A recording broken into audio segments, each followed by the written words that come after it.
कि लंका का असली इतिहास। एक बार माता पार्वती ने महसूस किया कि महादेव तो देवों के भी देव हैं। सारे देव तो सुंदर महलों में रहते हैं, लेकिन देवाधिदेव श्मशान में। इससे तो देव की प्रतिष्ठा भी बिगड़ती है। उन्होंने महादेव से हट किया कि आपको भी महल में रहना चाहिए। आपका महल तो इंद्र के महल से भी उत्तम और भव्य होना चाहिए। उन्होंने जिद पकड़ी कि अब ऐसा महल चाहिए जो तीनों लोक में कहीं न हो।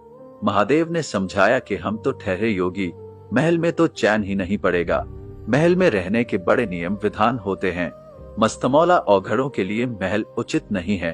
परंतु देवी का वह तर्क अपनी जगह पर कायम था कि देव यदि महल में रहते हैं तो महादेव श्मशान में क्यों। और बर्फ की चट्टानों पर अंत में महादेव को झुकना पड़ा।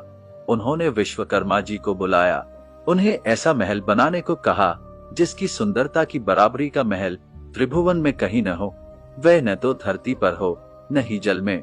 विश्वकर्मा जी जगह की खोज करने लगे। उन्हें एक ऐसी जगह दिखी जो चारों ओर से पानी से ढकी हुई थी। बीच में 3 सुंदर पहाड़ दिख रहे थे। उस पहाड़ पर तरह तरह के फूल और वनस्पति थे। ये लंका थी। विश्वकर्मा जी ने माता पार्वती को उसके बारे में बताया तो माता प्रसन्न हो गईं और एक विशाल नगर के ही निर्माण का आदेश दे दिया। विश्वकर्मा जी ने अपनी कला का परिचय देते वहां सोने की अद्भुत नगरी ही बना दी। माता ने गृह प्रवेश को मुहूर्त निकलवाया। विश्रवा ऋषि को आचार्य नियुक्त किया गया। सभी देवताओं और ऋषियों को निमंत्रण मिला। जिसने भी महल देखा वह उसकी प्रशंसा करते नहीं थका। गृह प्रवेश के बाद महादेव ने आचार्य से दक्षिणा मांगने को कहा।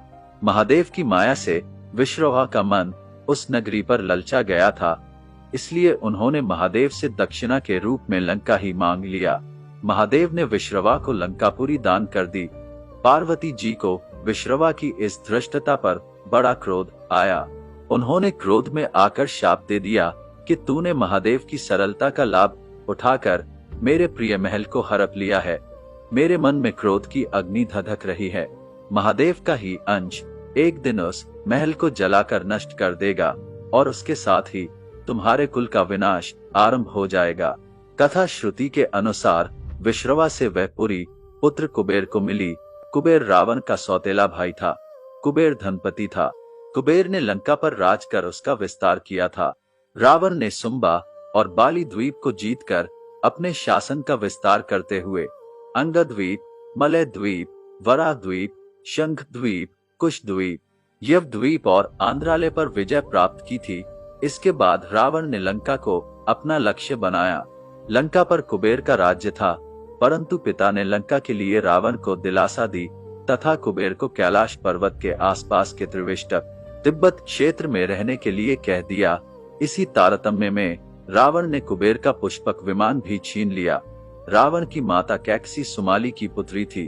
अपने नाना के उकसाने पर रावण ने अपनी सौतेली माता इलविल्ला के पुत्र कुबेर से युद्ध ठानी और कुबेर से लंका को हड़प कर उस पर अपना शासन कायम किया।